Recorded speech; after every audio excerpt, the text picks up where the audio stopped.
Hello everybody and welcome to this evening's stream, DDNet After Dark, where we play things that are a little bit different.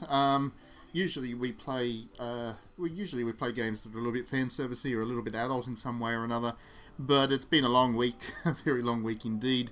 So I've decided to play something a little bit more chill and laid back, and the kind of game that you can play with some beers and just relax.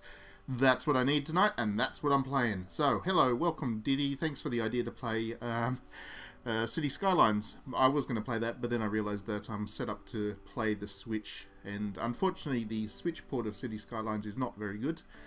But the Switch port of Project Highrise is good. It's good fun. So I figured we'd play a sim, and this is the one we're going to do. If you've got fond memories of Sim Tower, then you're going to enjoy this one. This is a good game.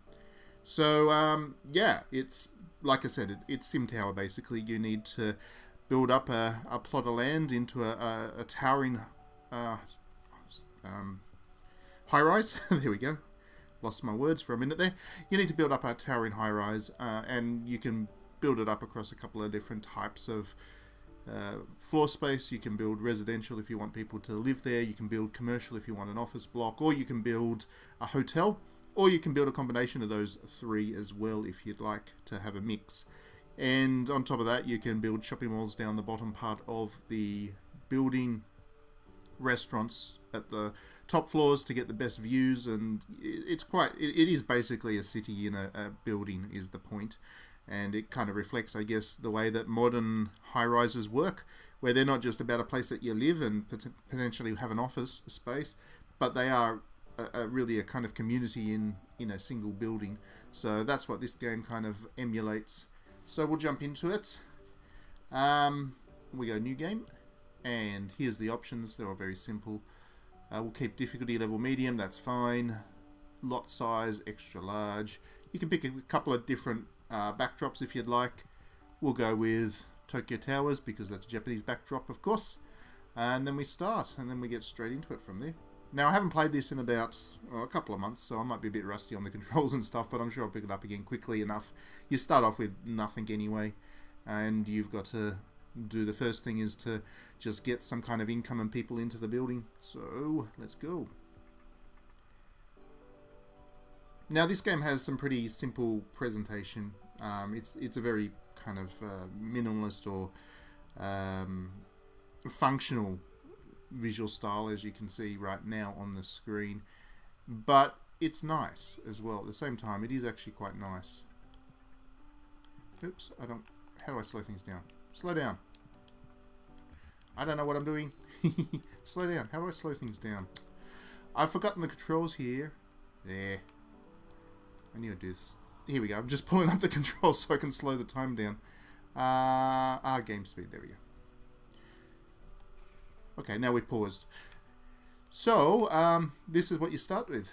You've got a couple of handyman there. This is the lobby area, and you can't build much in the lobby area.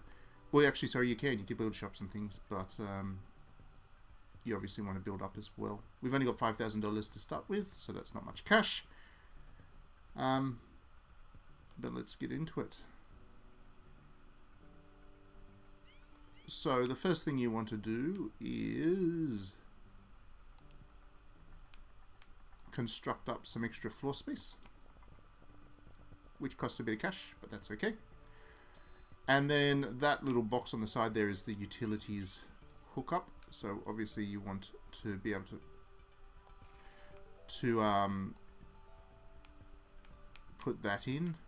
It's called a wiring closet. So all of this works a bit like if you've played a SimCity game, then you'd know that you need to build residential, commercial areas, districts, and then connect them up with power lines and all that kind of stuff. It's all quite simple. Anyway, while I'm doing this, how's your week been, Dithy? Have you been playing anything interesting other than looking forward to Flowers 3? I did see that news. I was looking forward to that a great deal as well. I've got to play Flowers 1 and 2, of course, but it's good to know there's a third one there as well for when I get around to it. Next thing I want to do is build the lift.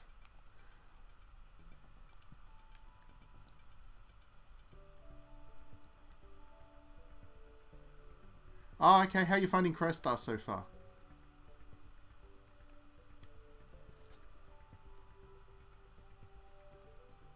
enjoying it, I hope.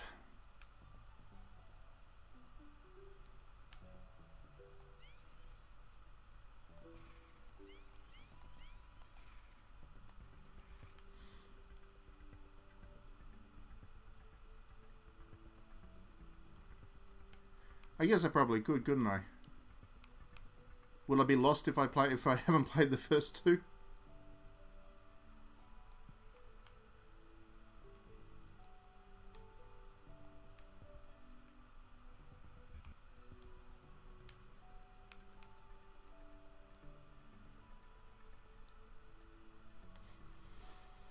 Okay.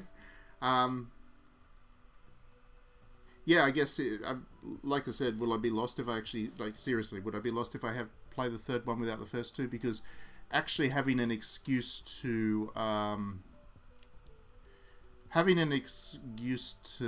need to build, oh, sorry, now I know. I was confused for a second what I was doing wrong. I actually need to build a staircase as well. That's all right. Yeah, I mean, if I was to review it, that would be a good excuse to play, actually.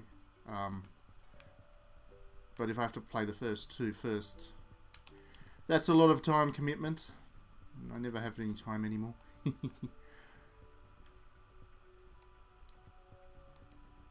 Okay. So I need the stairs because until you can build the lift up to the next floor,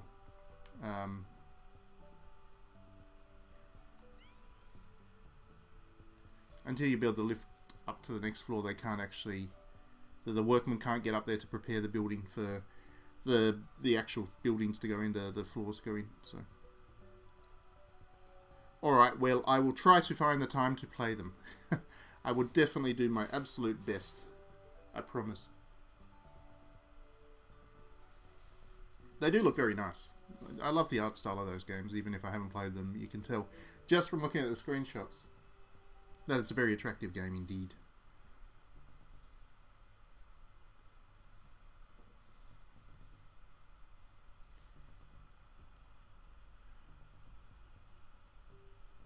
So we're just waiting for the workmen to go through and finish up this spot. Once they've finished with that, then I can put the lift up to the next floor as well, because the normal people don't like to use the stairs. Which is not surprising, I guess. Nobody likes to use stairs anymore. It's too inconvenient. And at the end of each day, you have the expenditures pop up. Basic maintenance on just about everything. You need to pay rent for your staff and stuff, so that's why it's cost me $788. Obviously, you want to get people into your building as soon as possible to start to deal with that, so otherwise you'll be broke in no time.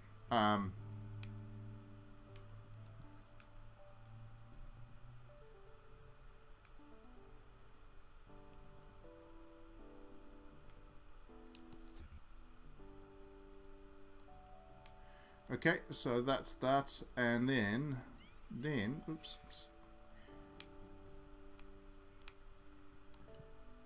Now,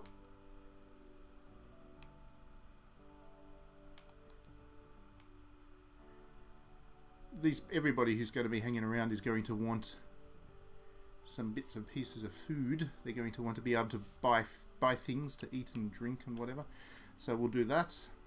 We'll allocate some space for that. And we'll also start with some apartments, I think. Or one. We'll start with one apartment. Yeah, that wasn't well placed. I'll put the apartment there. I need to extend the size of the building as well in order to... Which I can do, I guess. So what do I need? 1, 2, 3, 4, 5, 6. I need 6 spaces for an apartment, so I need to extend both by 6 in order to 2, 3, 4, 5, 6. 1, 2, 3, 4, 5, 6. I need to do that so I can have a second. Actually, it was a bit too much there.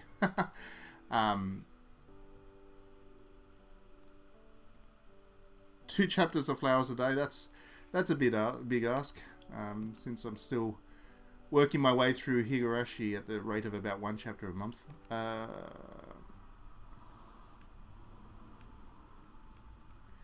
So food stalls, we've got the choices. We can put a tea and sweet stall in, a noodle shop, frozen confections, or tempura. Well, who doesn't want tempura? Let's go with tempura. And while we're at it, we may as well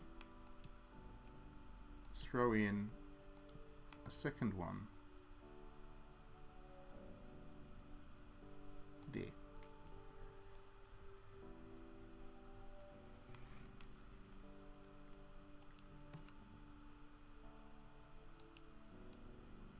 So they need an electrical line, water pipeline, and they prefer upper floors because they're apartments, and of course they want luxury. But we'll connect them up in just a sec. So to connect them up with power and whatever, because we built the power line there, we just build the electrical line across to there. So they have power. We better do that for the shop as well. And what was the other thing they wanted? Water. So at the moment we don't have any water resources going in, so we'll need to fix that by firstly putting in a water facility underground, and we'll also probably want to stick those over here. So we need to build those over there so we can build the water connectors up as well. If this is all seeming very confusing, it isn't really.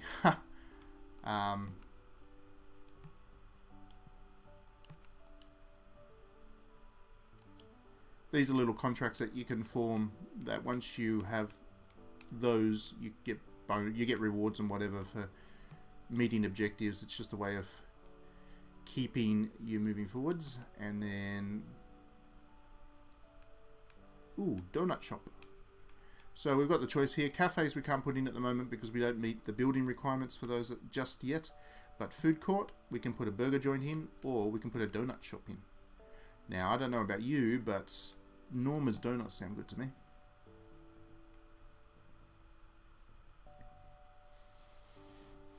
So our apartment block is getting a start now. It's slow, but it's starting to get a start.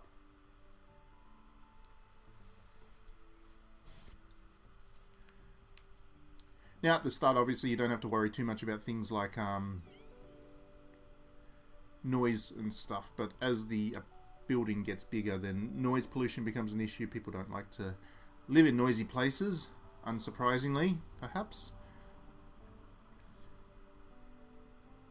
Okay, so we actually already have a tenant. Unfortunately, they don't have water, so they're going to get pretty mad at us pretty soon if I don't hurry up and get the water infrastructure in. But in order to do that, I need these guys to finish doing their job. But we'll get there. We will get there. So the donut shop's in, and also the shrimp shop.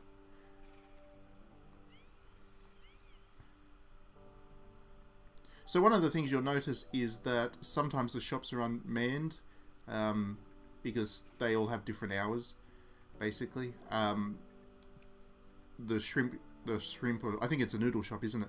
The noodle shop is there for the lunchtime. The donut shop's there in the morning.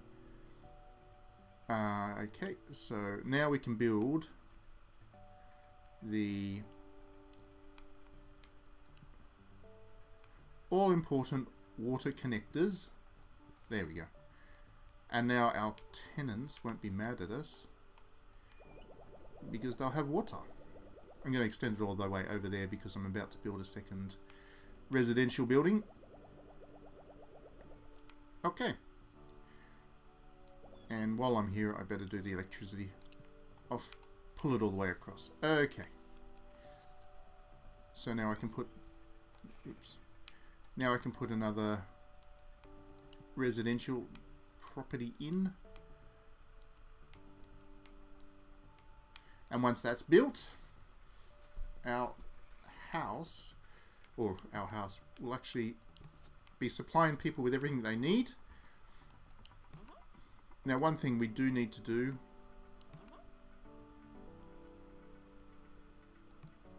is at the start you can't exactly charge people much rent. charge the business as much rent because they're not going to be making much money from the lack of people that you've got. So we'll just have the minimum in there for now. Let's see if that's going to be okay with them. Probably not. They'll probably be unhappy with that as well because they're just not going to be making much money. Because at the moment there's only 3 people in the building. There's the 2 workmen and then 1 resident. So, but that's how all of these city builders go, and really this is definitely a city builder.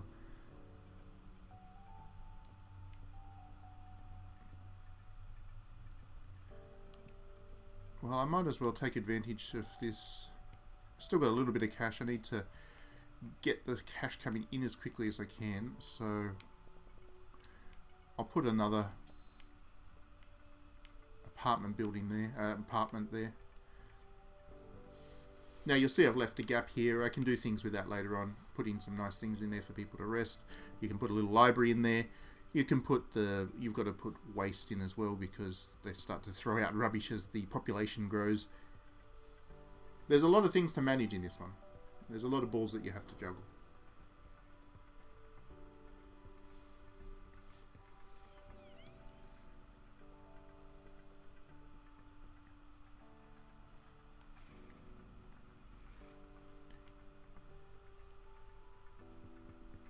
And of course, depending on the kind of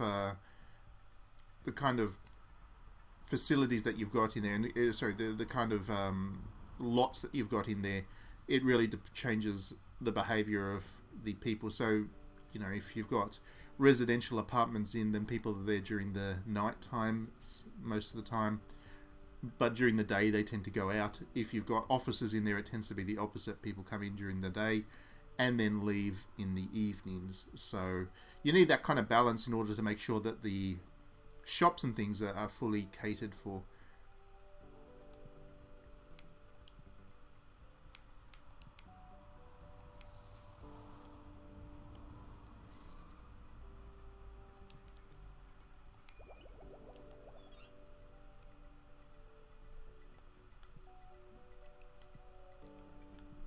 I zoom in. I've zoomed in somehow. I want to zoom back out again. Oh, there we go. See? Now the guy doing the noodles has shown up because it's a lunchtime. Unfortunately, there's nobody around to get lunch except for the staff there.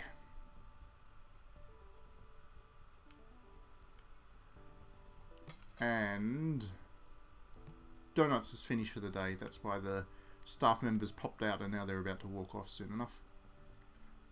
Not even grab lunch on the way, unfortunately.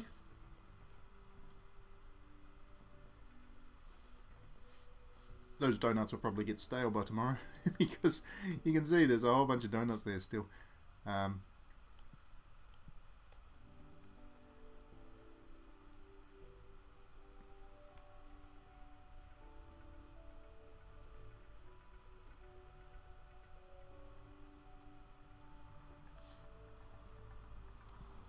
Oakley dokley, whoops.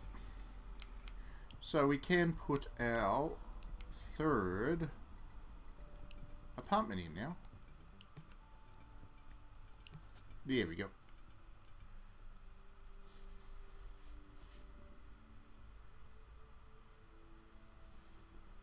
Now, as you can see, we've really almost run out of money now.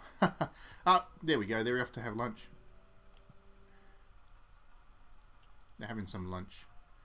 Taking a break.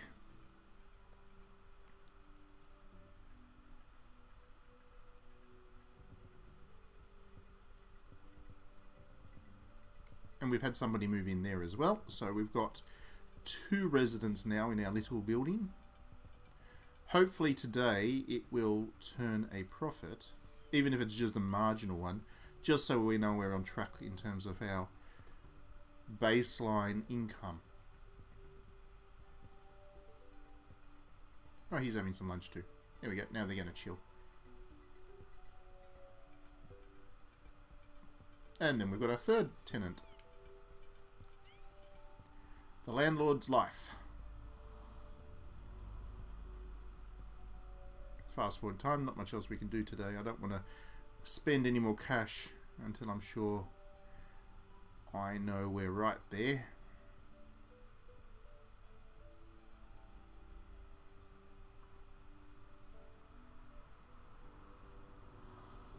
Now I think each of the tenant buildings charges 140 rent or whatever per day.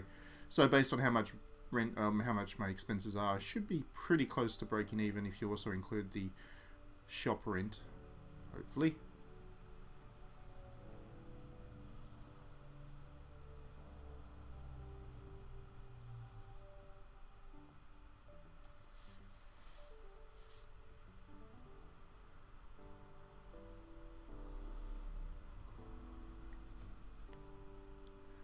Nope, we're actually, I don't know why it scrolled past.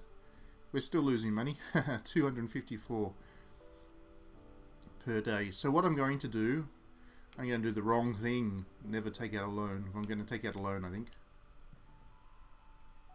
Because I need to build quite quickly. I need to get people in so I can also start to get some income from the shops and stuff. So, where's the bank? I think that's the bank icon. There we go. I can take a small loan. I can just put money on the credit card. build up your tower using the credit card. That should be enough to get me another level. So let's do that. There we go. I've put money on the credit card. Very wise. Very, very wise indeed.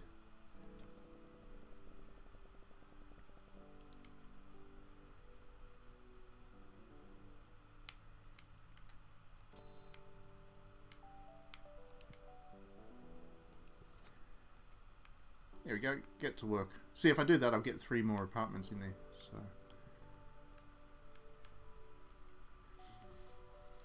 3 more apartments also means 3 more people, which is what I'm really here for. 3 more tenants, 3 more shoppers potentially at the donut shop, so I can raise the rent of the donuts. It's all about the donuts. I love the kind of foodie things you can actually do here.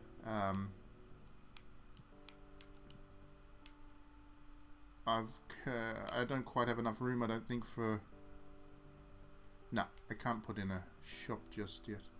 Or can I? Why not? Well, I've got a bit of cash.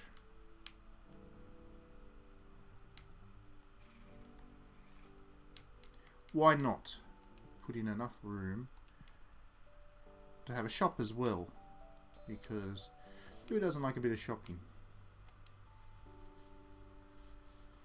I've never lived in an apartment block. I've lived in apartment blocks before, but they've never been the kind of new age apartment block with gyms and cinemas and shopping malls and stuff in them that modern apartment blocks have, and I've always felt a little bit jealous of that. The idea of never actually having to leave your apartment block for anything, including shopping and whatever, that appeals to me greatly. To be hikikomori at the moment for a moment. I definitely like the idea of just kind of hanging around, not going anywhere. That being said, I live at home right now, and thanks to the joys of internet shopping, it's not like I have to leave that much anyway.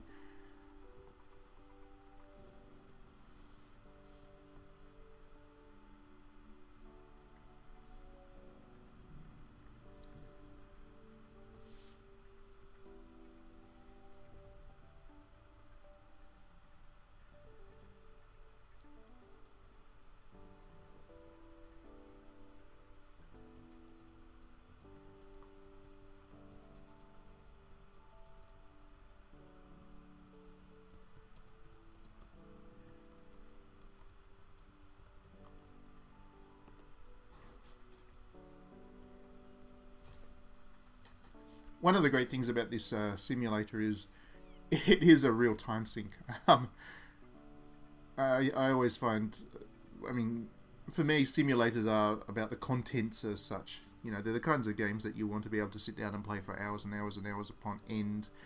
And this one certainly gets you there. It does take a fair chunk of time to really build the tower up, but when it is quite large and it's this vibrant, living kind of city environment, there's a real thrill there. And I think I would have played maybe 15 or 20 different apartment buildings on this game since it came out about 2 years ago.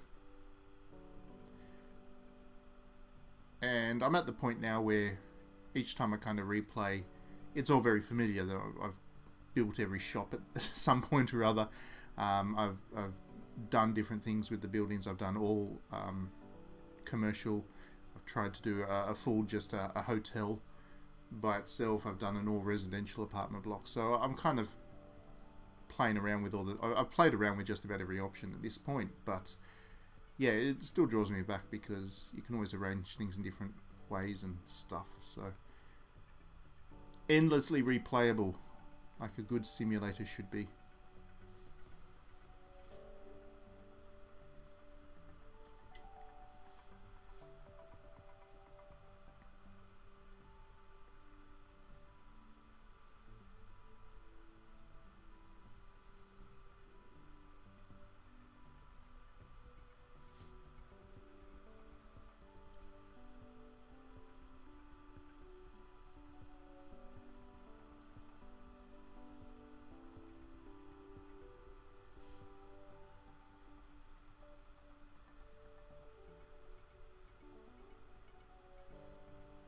I don't know why I always do that.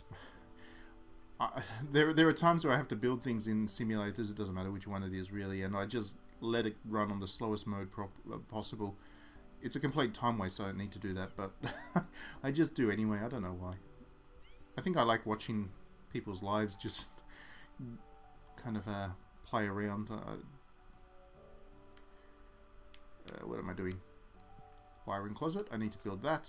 I also need the water version.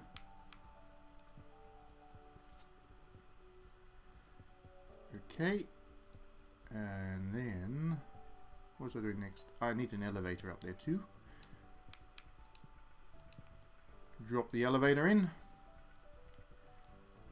Okay, and now we'll go on a mass build. Put 3 new apartment blocks in. Can't complain about that. Those will be nice and filled by the end of the day and earning me revenue, I hope. Rental revenues, and I have just enough room to stick the shop for now. Right. Now I'm probably going to have to extend the electricity to that one as well as the water. Yep. So I better do that.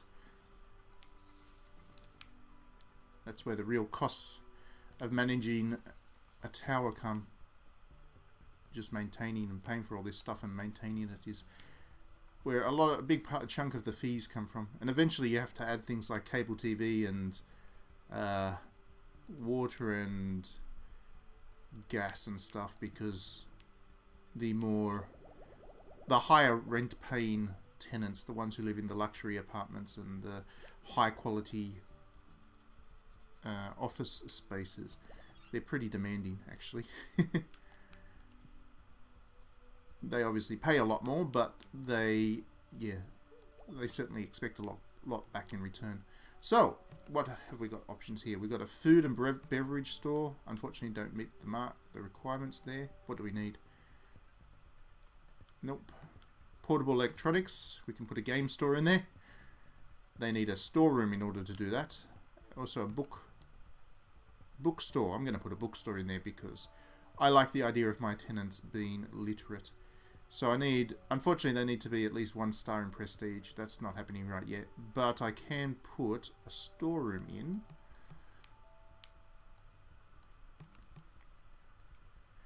And you need to build all these facilities as well for these different businesses and whatever.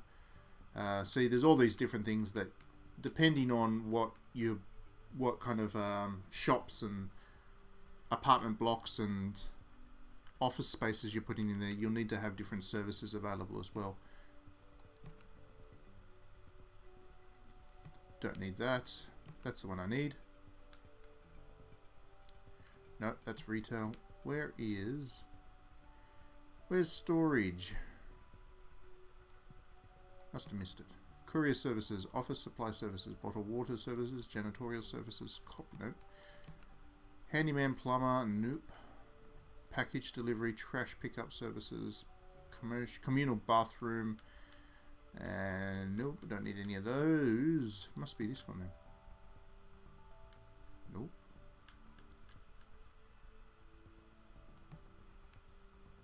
Maybe I can't build it just yet.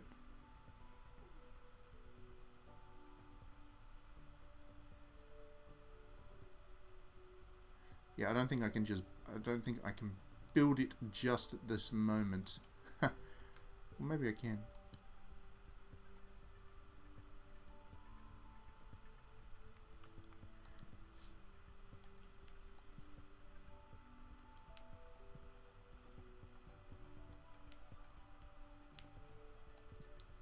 Is it that one?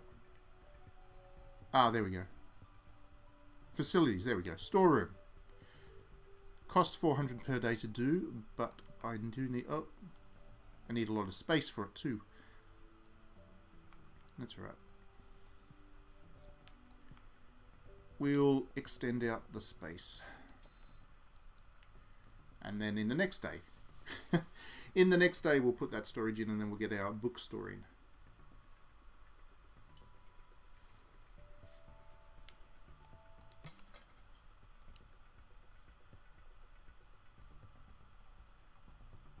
So they made $21 per today from one customer.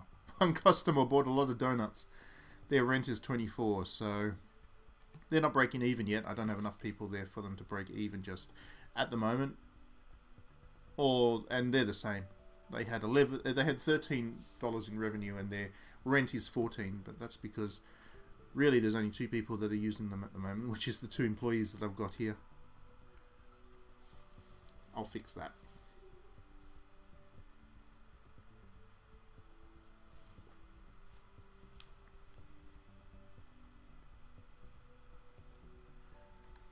Nothing else to do today, so I'm just going to accelerate.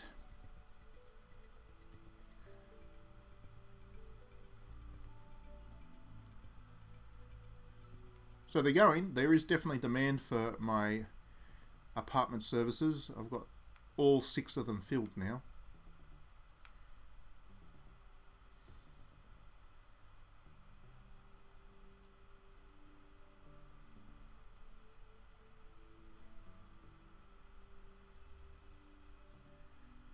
They're all returning home after a busy day, out and about in the big city. If you look at the background, there's a lot of... The city's quite large in the background. This is a tiny little apartment block in the middle of the city. So let's get our report card in. Oh, close, close. Only losing $47 per day now.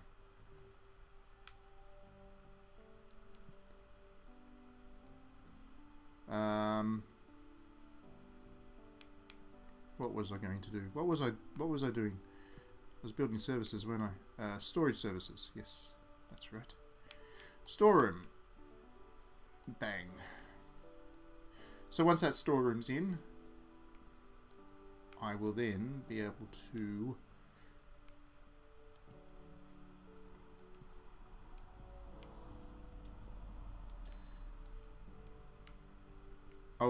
put a shop in, because they'll have the space, they'll have the needs met, except... Oh, hang on, I still got to get another star, don't I? Still have to get a prestige star before I can do that. Bugger.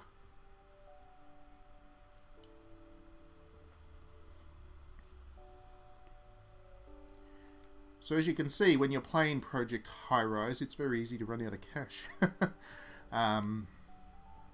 Very easy to run out of cash.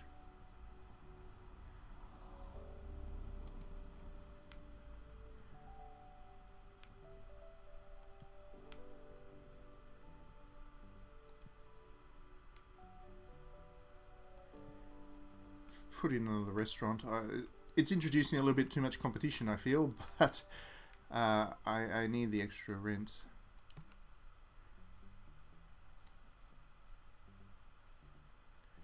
Besides, if I put that in, it's slightly different. Hopefully it's not too competitive, and there's a bit there for everybody.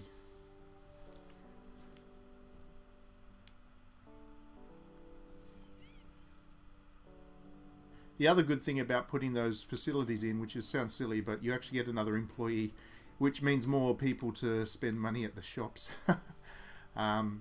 which makes those shops happier.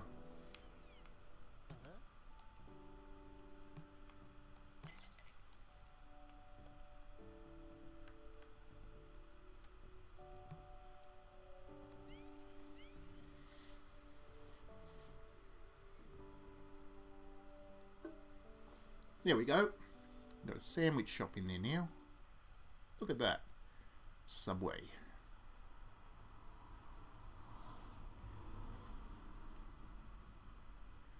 Kind of look alright, actually. Yeah. All you nice tenants, go and buy some donuts. Buy some donuts. Well, at least he bought a donut. Buy some donuts. Come on, people. Don't just walk past.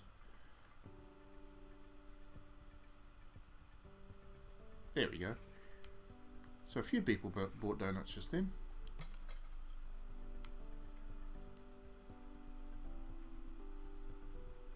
$18 already today. He just needs one more customer. One more customer and he's set. He's made his donut quotient for the day.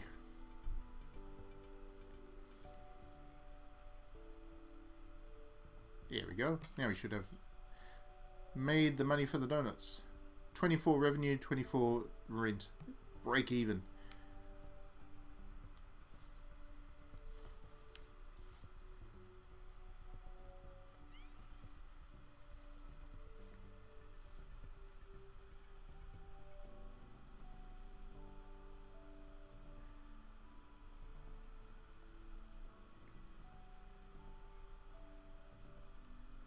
The new shop got some custom as well, which makes me happy. Quite a bit of custom.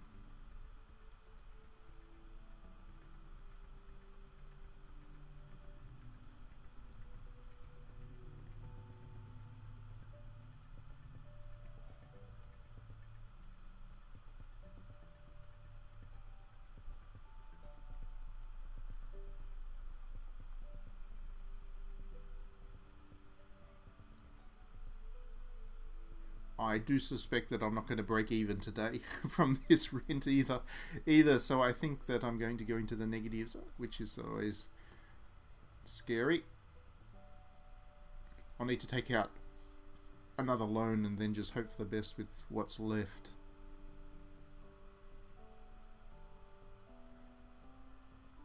Definitely have to use debt well in Project Highrise.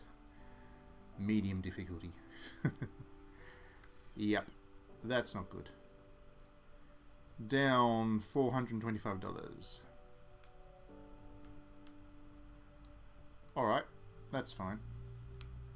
What we'll do is we'll go to the community bank, take out another loan, and the thing is, if I build up a little bit more, we should be okay.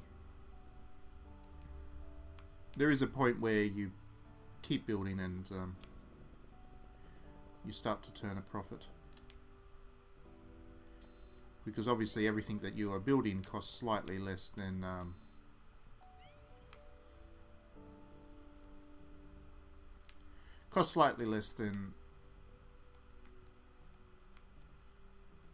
the charges that come through as well.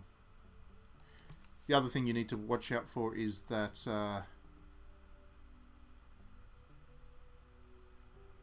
these little things here, they have a limit to how much they can supply, and it's 10. So if you count here, 1, 2, 3, 4, 5, 6, 7, 8, 9, I'm actually already at the limit, so I'm going to have to build another one of those as well. It all costs money, these things.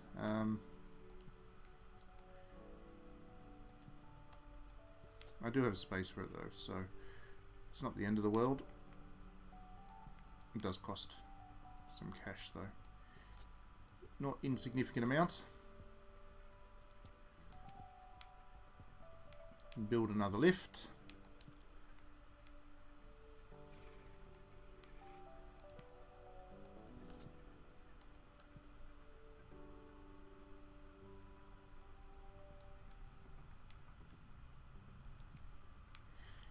And we will also get some more tenants in.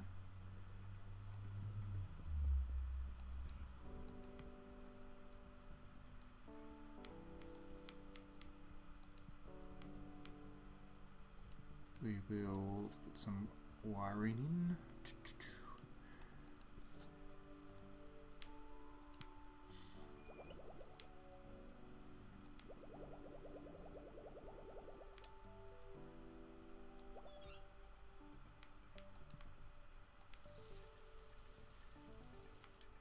I'll be nearly out of cash again after this. Good-o. Excellent.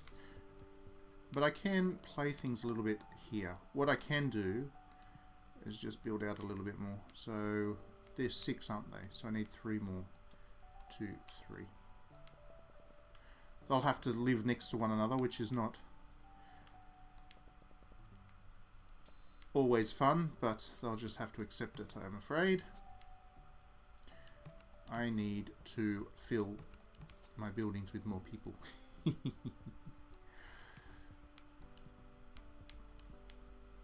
You always want to do right by your tenants, but there is a point where you say enough is enough, and you're just going to have to squeeze in. You want to live in the inner part of the city, you're just going to have to learn to live with other people. There we go. Left with $41, so hopefully that is enough to put me, in terms of rent, that is enough to put me back in the black.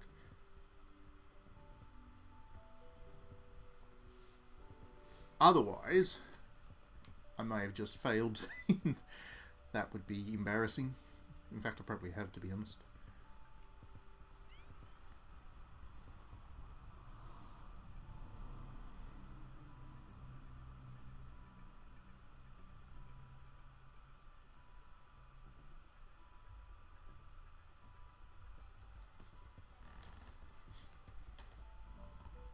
At least those have all gone, or 2 of them have anyway.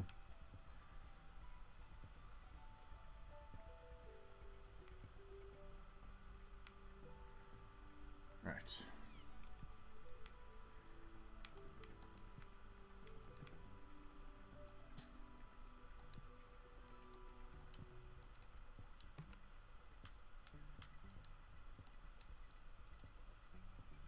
I don't have enough money to actually build those. Oh well. All the apartment blocks have gone, which is good. Now I'm just wondering, did people shop? Not quite enough to make a profit, but there are people shopping at these. That one did. Donut shop made a profit. Excellent. People like their donuts, not their noodles. Let's see how we go with this, shall we?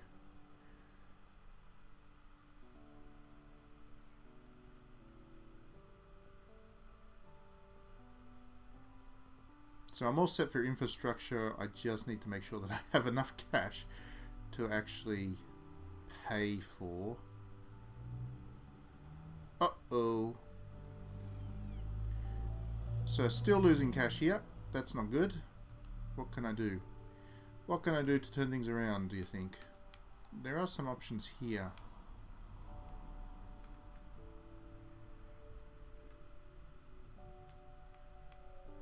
Or not right now.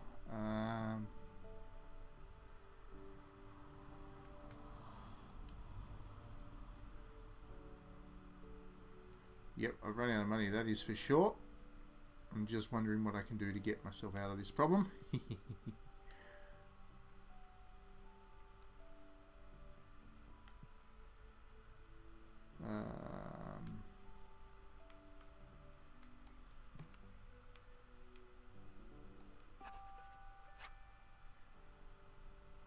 You can sign all of those. Oh, 90% completed on that one.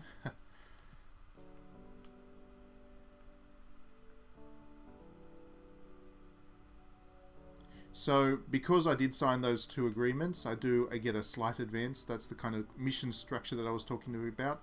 And now you can see I have $244 to play with, which isn't much, but it does do enough to let me build 2 more of these things and fill them, because they cost $100 to fill, and they do pay $141 in rent. So that's at least part of the problem solved.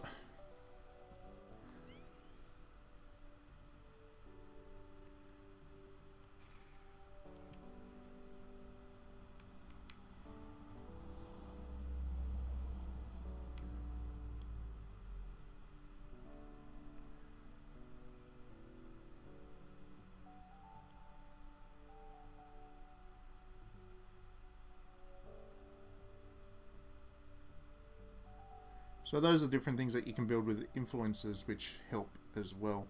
But again, I have to have a prestige star. Those come as you build the reputation of your building up, and at the moment I just don't have that much going. There we go. I did get a little bit of a cash bonus because I met the contract requirements. So that actually gives me just enough cash to build that last one.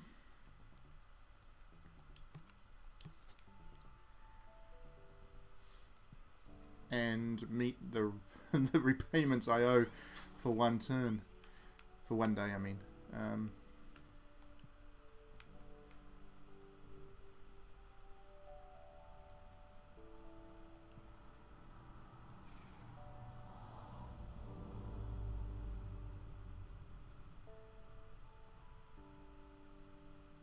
No, I won't do that just yet. And I can sign another contract, which will give me a little bit more cash.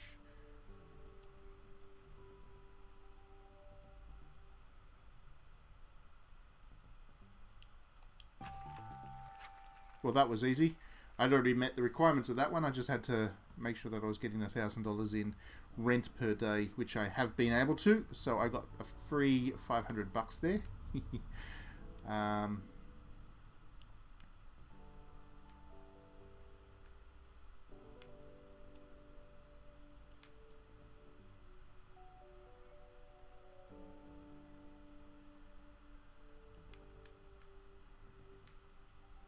So the requirements to get some of those later ones are pretty extensive. Let's just sign that one. And now I've got a little bit of cash to play with again, which is excellent. What I may as well do, again, rather than try and build up, because that's going to be prohibitively expensive for me right now, I will just build out a little bit more. So we've got what? 1, 2, 3, 4, 5, 6. And 6. 6. And 6.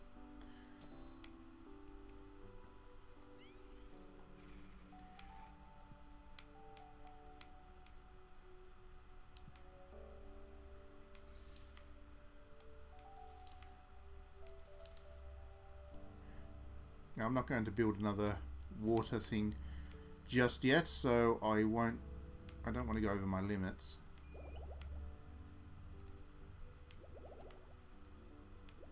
But I can see how much total utilization has been. What are we at? We are at 65%. That's all right. I'll be able to put 3 more apartment blocks in there. And right now that should almost have me at a break-even position. So when you think about it, we've been making some pretty good progress here. We've been playing for 50 minutes, and we went from having absolutely nothing to having a little bit of a retail presence down the bottom. A fair few number of tenants buying donuts and things. Just making enough to get by the donut shop anyway. Don't know about these guys. No, they're not. But we will get there. My tenants do like their donuts. It was a smart thing to put there. You gonna buy a donut too, dude? Yes, look at all the people buying donuts. See, the problem is I don't actually have many people hanging around for lunch, which is why the lunch spots aren't doing so well, but they're making money.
keeping my keeping my building boys busy. Uh-oh, the problem is that this one still hasn't gone yet, so maybe the demand for residential has died away, which will not be good, because obviously if there's nobody occupying one of these residential spots, then I won't be getting rent from them. But I have decided that I'm going to try and play a residential game. Obviously, I'm not trying to build office blocks and things right now. See, the good thing is, you've actually got a lot of space to work with. A lot of space. A lot of space. So, what starts out quite small, you can actually build an entire complex across multiple buildings. And what I really like to do when I get right into the game is have, my favorite kind of approach to this thing is to have one residential building, one hotel with an entertainment district, and then one office place. And then they're all linked by a couple of floors where you've got shopping districts kind of linking, or shopping facilities linking them together. And it's all very complex network. You can be very aesthetic with this game. Even though it looks quite simple, you can actually be very aesthetic in terms of how you build your building up, which is another important thing, I think, with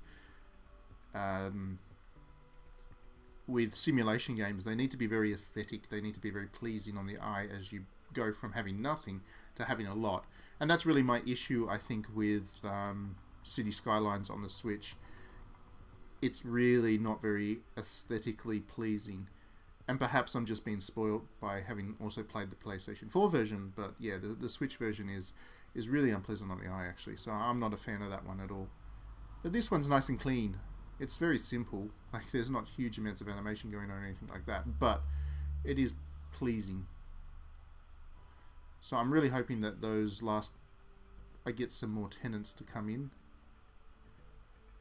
It's not looking good for me. Doesn't look like those are going. Oh, one went. Excellent. So this one over here, the middle one went. The Switch is pretty weak. Yeah, it was always a weaker console, even when it was new. You know, it was never about the power. It's enough for most of the games that I like to play anyway. It doesn't do well with ports of The Witcher 3, for example. That wasn't a very good port. Skyrim was not a very good port. It doesn't do the AAA stuff very well. But that's okay, I think. It's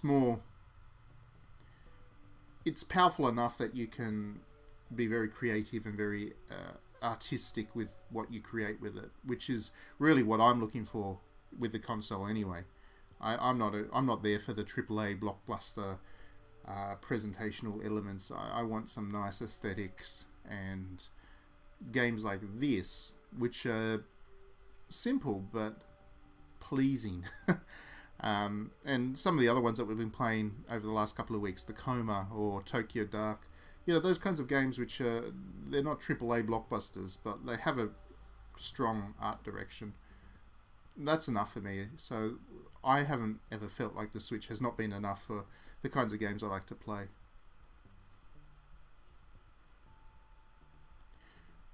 So we look like we're going to be stuck with 3 facilities unattended.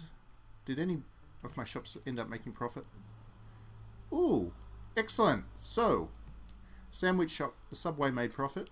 The donut shop made good money, $47 on a rent of $24. They're killing it. And what about the udon? Nope. They didn't have a single customer today. Nobody's coming for the shrimp udon. That's disappointing. I feel bad for them.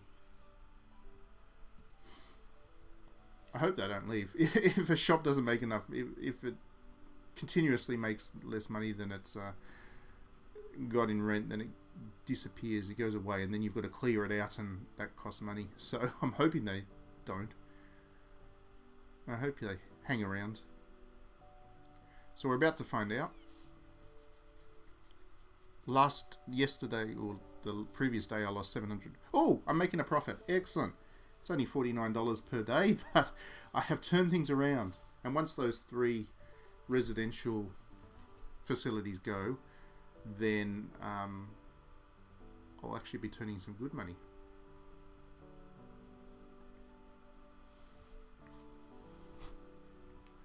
Unfortunately, there is something that's going to start happening soon. They're going to get dirty and need cleaning, so against that, I'm probably going to have to build the cleaner.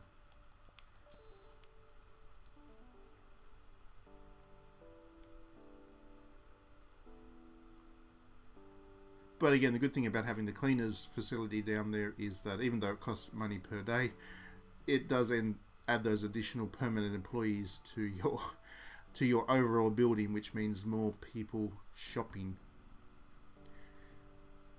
And this game is quite heavily retail focused in the sense that it wants you to invest a lot in, make sure that you're making a lot of money out of the retail that you put in there. So you got to keep a close eye on that as you play. Bullet Girls isn't on the Switch actually. The Bullet Girls one that we played a long time ago when I just started to do the streaming, that was on the PS4. I'm sure the Switch could handle Bullet Girls, but they never ported it. See, the thing was, Bullet Girls was a D3 publisher game, and D3 I don't think has put anything on the Switch. Oh, hang on, no, D3's put a whole bunch of visual novels on the Switch, because they have a huge visual novel business, but they haven't put any of their kind of fan servicey games. There's no Oni-Chanbara, no Bullet Girls, no Schoolgirl Zombie Hunter, so those games are not there. But I'm sure the Switch could handle those.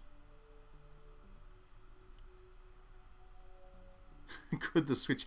The Switch is the one that's doing the best with the fan service these days. It's the one console that things don't get censored with. Yeah, the Switch. The Switch is the edgy console as far as the sex stuff goes. I mean, the Switch can create some really impressive visual effects, like the port of Dead or Alive Extreme 3 to the Switch is really good. It's not quite up to the standards of the PS4 one, but when you're playing it, especially in handheld mode on the go, you certainly don't notice the loss in quality. The character models look absolutely stunning, so the Switch can handle these things.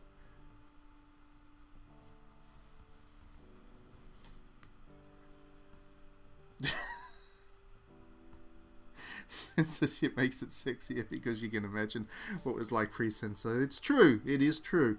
There is actually some games, I can't remember the name of it. There's this one on the PlayStation 4 which was particularly hilarious because the censorship, and I don't like to use that word because it's the wrong word, but the censorship put these beams of light across the character's chest and pelvic region, but what it ended up looking like was that she was naked under those beams of light. But the actual version of it before the censorship was she was just wearing a swimsuit, so it wasn't even that provocative of an image. It got worse thanks to those beams of light because it left a lot more to the imagination, which was pretty funny. But yeah, an own goal there on Sony's part.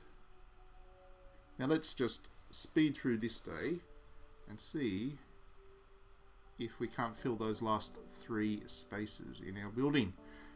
Come on, people. Wake up, buy donuts.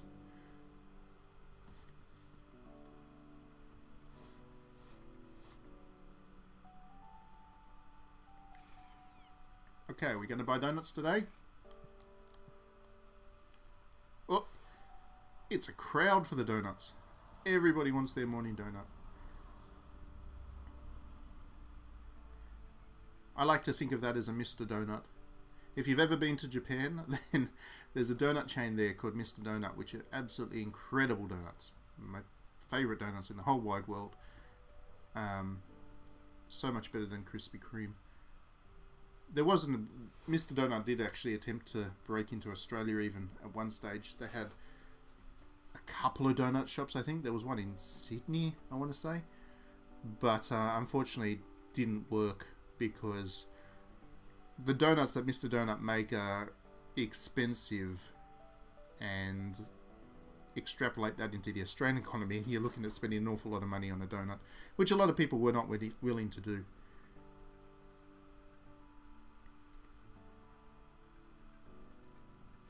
Yeah, those bars of light did strike me as probably deliberate on the part of the developer to stick it to Sony a little bit by making it even more extreme while meeting the policies. I do imagine that there is a bit of chafing amongst some of the Japanese developers about the way that Sony's gone about things in recent years with regards to that stuff, and I don't understand why Sony does it. I think that they should just, live and let live. There's enough variety of games on the PlayStation that surely having those kinds of games as an option for people that want them is not going to hurt Sony, is not going to hurt the console or the community that plays the console. I think Nintendo's figured that out. They don't have a problem with this stuff for a good reason. It's pretty harmless, really, to the reputation of the console and sales of other stuff. But yeah, I don't think anybody knows what Microsoft's policy on it is, because nobody's putting those kinds of games on the Xbox, and nobody will ever. Will I review Destroy All Humans? I hope so. I have an interesting relationship with the local distributor that handles THQ's games. Sometimes I end up getting their games, such as Desperados 3. I did get a copy of that for review. Sometimes they just overlook me completely. I'm hoping they don't overlook me for Destroy Our Humans, because I quite liked the PS2 one. The original. I never played the sequel, but I really did like the original Destroy All Humans. That was one of the games that I was always looking forward to seeing a HD remaster with. The other PS2 game that I'm still waiting to see revived in some way is, believe it or not, Mercenaries. It's a shooty game, a pew-pew shooty game in an open world, but I really did love Mercenaries on the PS2, and I'm really hoping that gets some kind of revival at some stage. Unfortunately, it's an EA property now, so probably not.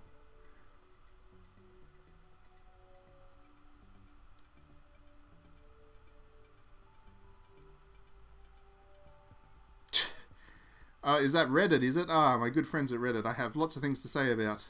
I have lots of things to say about Reddit right now. They're an interesting bunch. But not just Reddit. Reset Era also do that to you if you talk about Dead or Alive. I think they've even banned conversation about Dead or Alive on that forum. So, yeah, they're good sorts.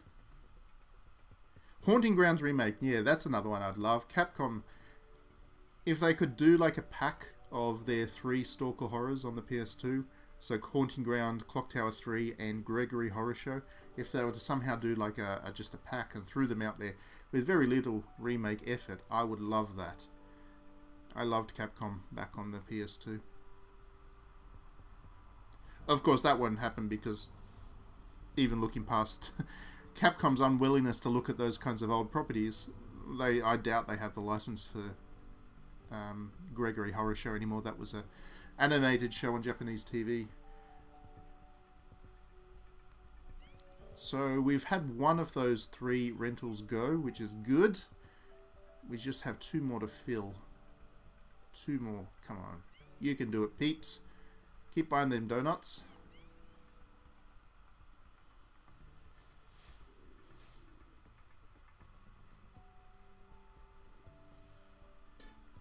You can see it's starting to get a bit busier.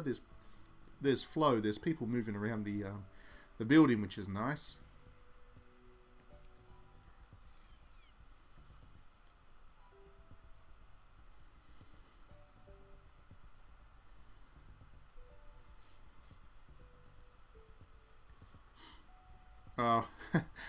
Yeah, Reset Era is an interesting one. They're the kinds of ones I like to tease on Twitter when I say wokesies, in that they believe that they're these enlightened progressives, but in reality they're really just reactionary and quite conservative actually in tone and attitude, so they're not really progressive at all. So that's why I call them wokesies, but yeah. Not a fan of the era. I'm not.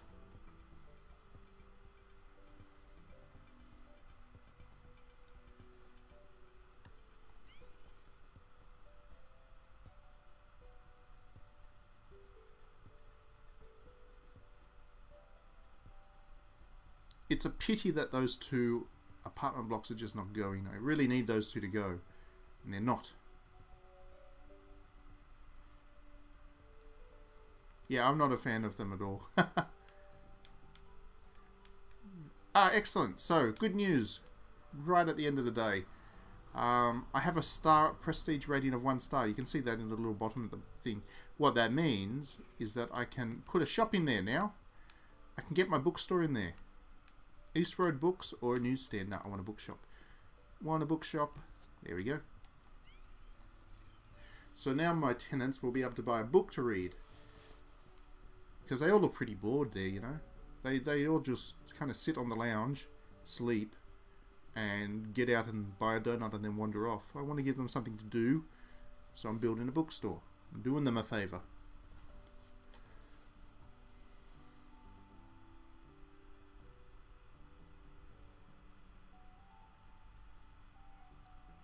Who did that? What? Sounds like someone got a thread devoted to their fan service articles. If I did, then I never saw it because I'm not a reader of Era by any means. I would actually find that quite funny if I was. if I was actually, if somebody was there whining about my Murray Rose in-depth interview or whatever, that would make me laugh a great deal. Let's put another shop in actually. We've got a full shopping district going here now.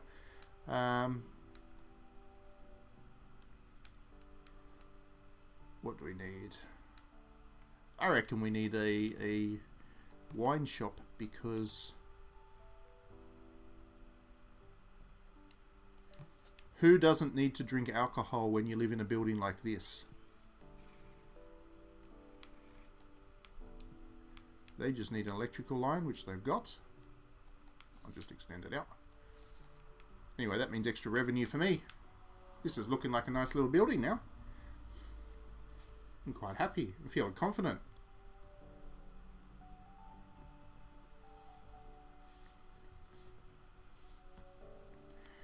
So now my tenants, and they're all full. Excellent, they're all gone.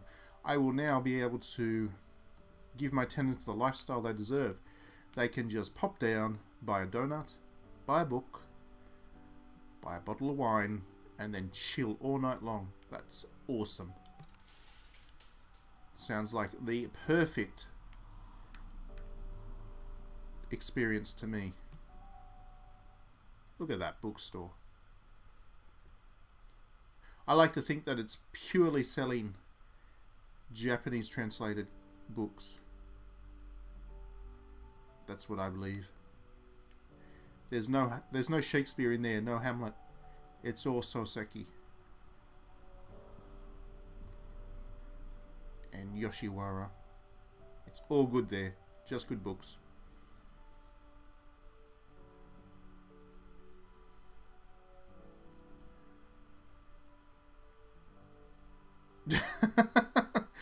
Those definitely sound like Reset Era topics, that is for sure.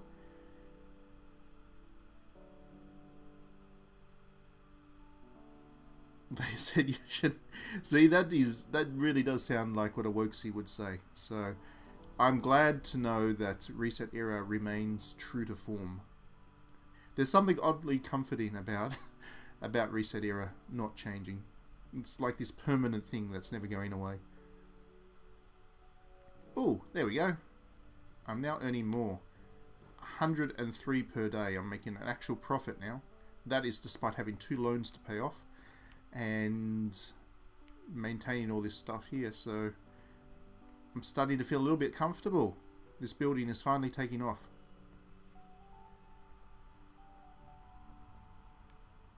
There we go. Look at that. That is a fine wine shop. That is. They pay good rent too. These shops. See, shops can actually start to bring people in from outside of the building as well, because people obviously want to go shopping. So just random people off the street will start coming in to buy their book, maybe buy some noodles, and then head back off again. Later on, you'll be able to build a train station and a bus stop, which encourages even more people to come in and walk around your shopping area. So it gets noisy for the poor tenants above, but you know, who cares about them as long as they're paying their rent. The extra traffic to the donut shop is what matters.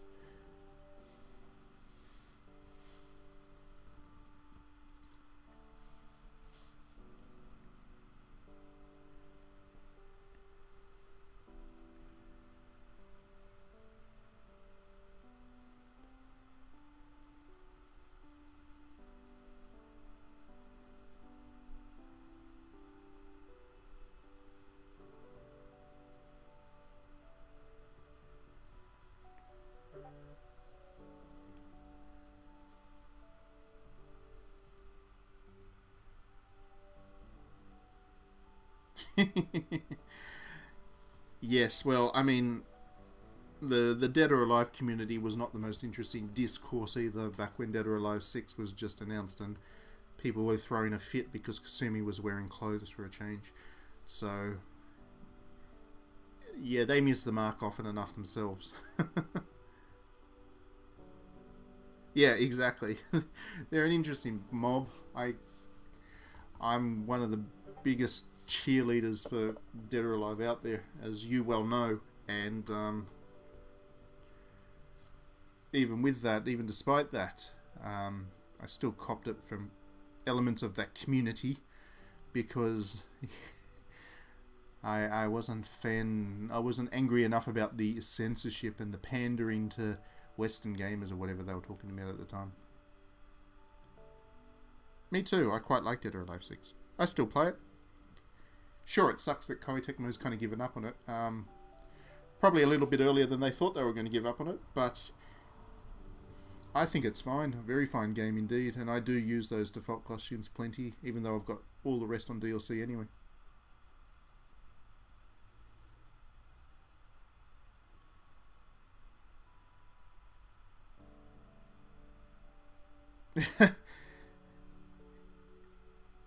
Yeah, and they gave Helena's was definitely more revealing than previous defaults, but they also gave the new girl, Nico, her costume was plenty revealing. I mean, sure, it wasn't underwear, but it was the tightest hot pants you could possibly imagine, along with the tightest vest on her chest. So she certainly exploded onto the scene in style. Big fan of Nico. She was a good addition to the roster.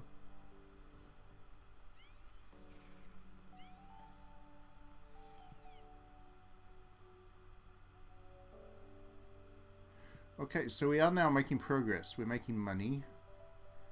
And hopefully, we'll have to just kind of rush through this day because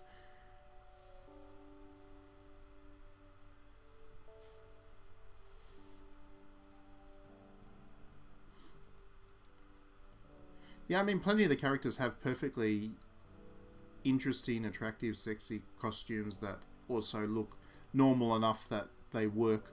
Like Hitomi's is fine as well. Her default costume is jeans and a tank top. I mean, that's given how well stacked she is. That kind of makes sense. I mean, it's sexy enough. It's certainly revealing enough, and it also kind of works for her combat style anyway, given that she's... What is it? What's her martial art? It's not Kung Fu, is it? No, it's not Kung Fu. Whatever it is. It suits her, so...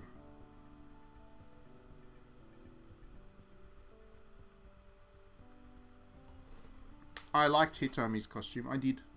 I must admit. I don't know, I like it that it's just normal street clothes. I think I'm thinking of the right one, am I? Karate. There we go. Kung Fu Karate, I often get those two mixed up when I'm just thinking about them on the fly. They start with K, you see.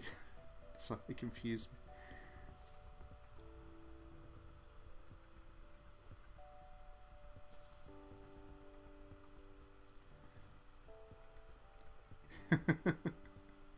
No, just fake martial art fan. I really don't know much of the difference between them. I do like that they gave, what's her name, Tamaki, the last character they added to the roster, the one that they pulled in from Dead or Alive Extreme 3. I like that they made her an Aikido specialist because I quite like the Aikido fighting style. I like the smoothness of it, the way it rolls, and the actions of it. I really like that martial art style to watch. So I quite like that they finally gave one of the characters that martial art style for her combat system.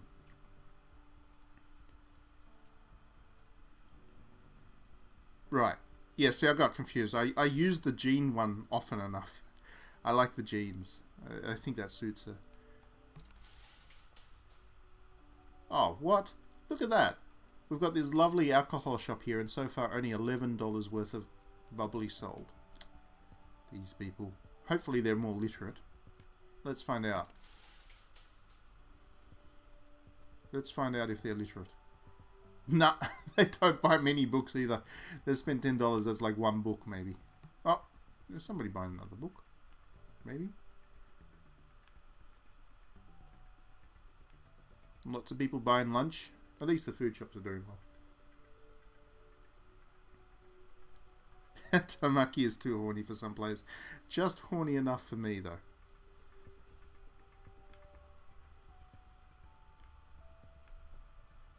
I mean, we are talking all about kind of second best after Murray Rose, because Murray Rose is still number one by a long way and will never be replaced. Number one. Why sell books when you can sell Funko Pops? Yeah, I'm surprised there's no Funko Pops in this bookstore. Everywhere else has Funko Pops everywhere. I'm surprised the alcohol store doesn't sell Funko Pops for that matter. There's a Zing in Wollongong where I live.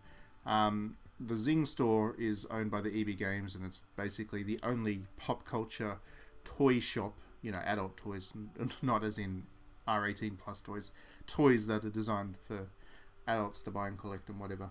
Anyway, 90% of that shop now is Funko Pop, and it's ridiculous. It's to the point that I can't even be bothered going into the shop because all it is a wall of Funko, and it just annoys me. They don't even have... When they opened up in Wollongong for the first time, they had this great section for board games. Like, it was a full couple of shelves. They had a huge section for Dungeons and Dragons. They had all kinds of clothing and accessories and a whole lot of collectibles. It was fun just to walk around that store and look at it. But now it is all Funko, and it's just pointless. I can't stand it now.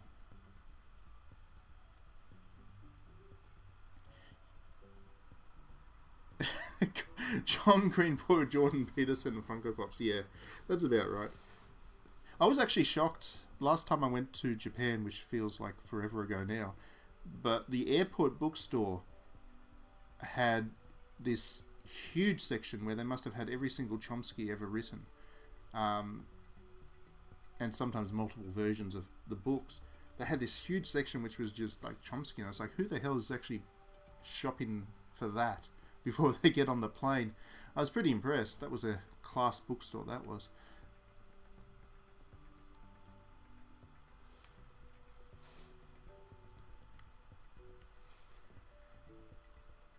Yeah, I haven't been to Kinokuniya for a while either. I mean, I should probably go before we go back into lockdown again, because that's going to happen soon enough.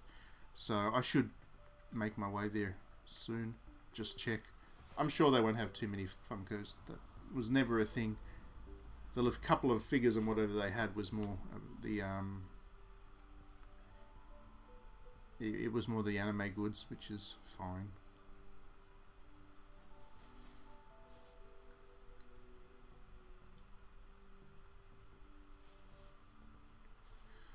Okay, let's see how we've gone with this day. Now that we've got a full building. This now will tell us exactly how much money we are set to make each day.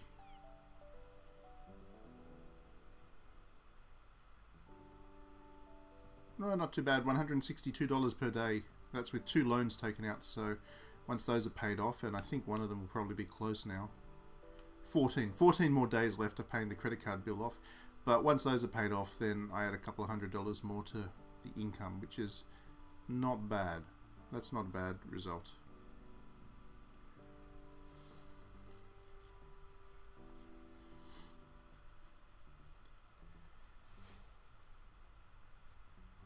I mean, Kinokuniya is the best bookstore in Australia these days, by a long way.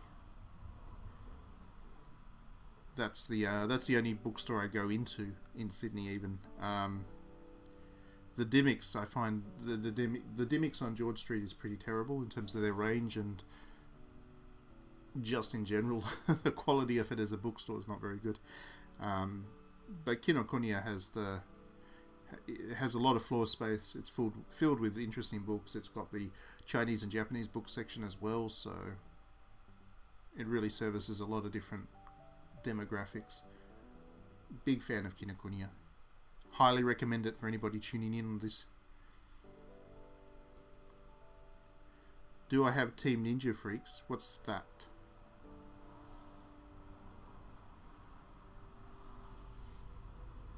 What's a Team Ninja Freak?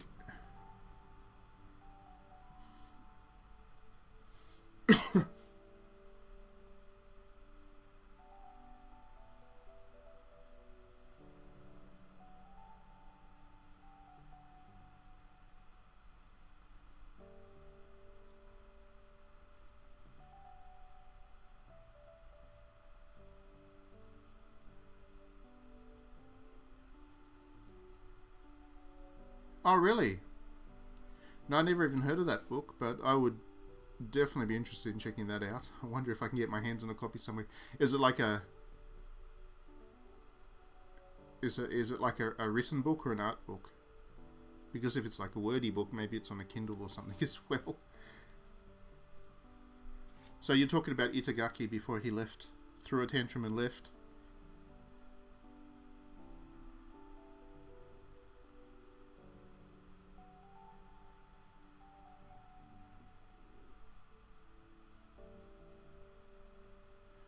Oh, were there people that actually didn't like Diego, were there? That'd be about right.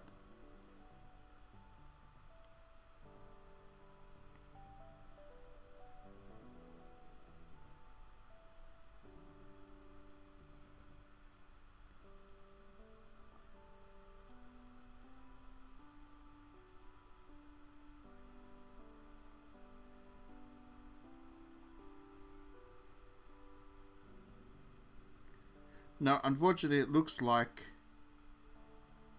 Team Ninja Freaks is not available on Kindle, so I have to try and track down a physical copy of it, I guess. Diego's not a great character, but he's, I don't think he was there for any other reason other than he added another angle to the game. I don't think it was a deliberate effort for diversity or whatever nonsense that was. Okay, so... just realised it's getting late. I need to sleep.